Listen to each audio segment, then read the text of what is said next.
Kalau kamu jongkok kayak tadi ntar aku gagap, masih kita jadi pasangan. Gagap kan gak lucu ya.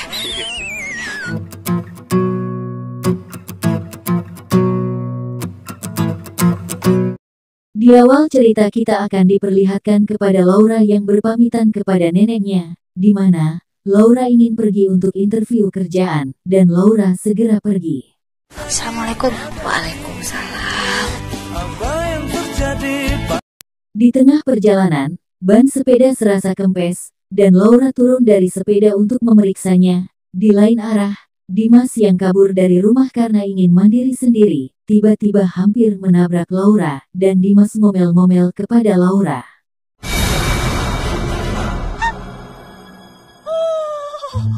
Malah nyalain gua nggak ngebut-ngebut. Lo harusnya berhenti di pinggir jalan. Setelah itu, Laura dipanggil untuk wawancara, akan tetapi, Laura malah gugup dan gagap dalam menjawab pertanyaan HRD. Si HRD jadi kesel dan tidak menerima Laura menjadi karyawan di sana. Udah, sekarang kamu keluar. Nggak ada lowongan kerja untuk orang rusuh kayak kamu. Keluar sekarang.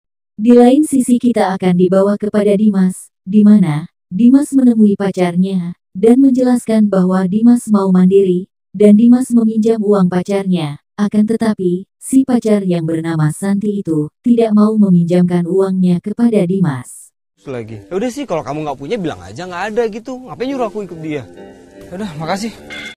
Di saat Laura pulang interview kerja, Laura ngobrol sama neneknya, dan pada akhirnya, si nenek jatuh pingsan. Laura sangat panik, dan segera mencari bantuan. Kebetulan Dimas lagi lewat depan gang rumah Laura, dan Laura meminta bantuan kepada Dimas untuk bawa si nenek ke puskesmas terdekat.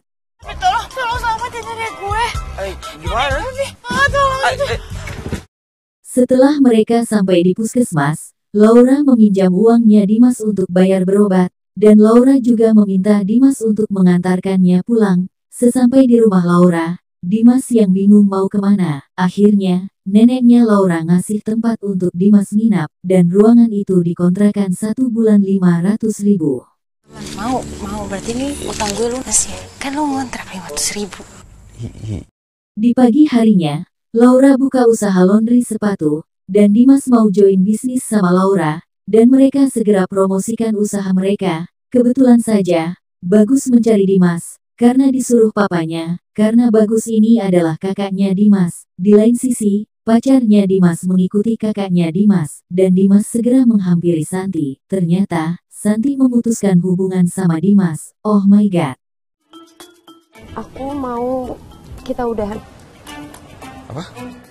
Laura yang mempromosikan usahanya, diganggu sama 2 orang preman, dan kebetulan Bagus melihat Laura diganggu, dan Bagus menolong Laura. Akhirnya, melihat tekad Laura yang buka usaha laundry, Bagus sangat tersayat hatinya. Laura saja gagap, bagus cara promosinya, dan bagus cuci sepatu di tempat Laura. Nanti kalau udah selesai, bisa dihubungin ya. 1 hari setelah itu, Laura menyuruh Dimas untuk nganterin sepatu itu, karena Dimas melihat Bagus yang punya sepatu. Dimas segera kabur, karena Dimas takut ketahuan, dan pada akhirnya, Dimas diomelin sama Laura. Tapi yang lo lakuin apa? Lo tinggalin sepatu pelanggan pertama gue gitu. Keesokannya lagi, Dimas dan Laura segera mencari pelanggan untuk laundry sepatunya, dengan cara berkeliling membagikan brosur dan juga live di media sosial. Gagap, yang penting banyak yang nonton. Cepet, lanjut. Yuk guys, ayo. Di lain sisi, Santi yang ngebet pengen dekatin Bagus, karena Bagus ini tajir, kalau adiknya Dimas, sekarang mah udah kere abis, dan Santi melamar kerja di tempat Bagus. Iya. Nah, saya datang untuk melamar kerja, Bagus. Kemudian si nenek kambuh lagi penyakitnya, dan Dimas segera pergi nganterin nenek ke puskesmas. Sesampai di sana, Dimas bingung mau bayar pakai apa, dan Dimas menjual handphonenya, dan sesudah itu, Dimas dikira maling handphone sama orang dan digebukin. Laura yang ngambekan sama Dimas, baru sadar bahwa Dimas digebukin sama orang karena mau jual handphonenya, untuk berobat si nenek.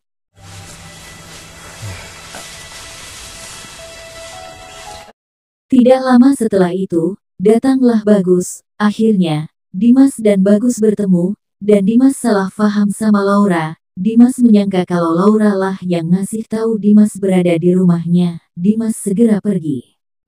2 juta? Kalau gitu gue bayar 3 juta atau 4 juta biar tutup mulut ya.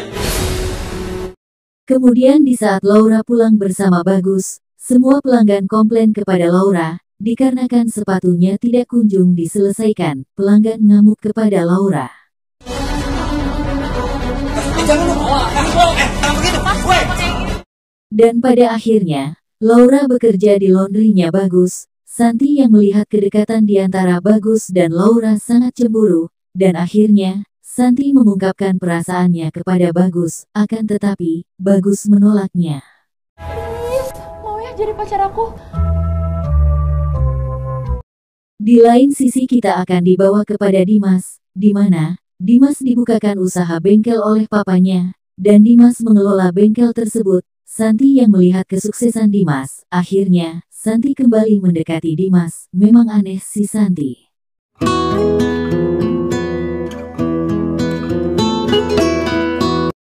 Dikarenakan Dimas dan Santi dipergoki oleh Laura di bengkel, Laura salah paham, dan Dimas segera mengejar Laura. Di perjalanan, tiba-tiba Laura hampir kecelakaan, dan Dimas segera menolong Laura.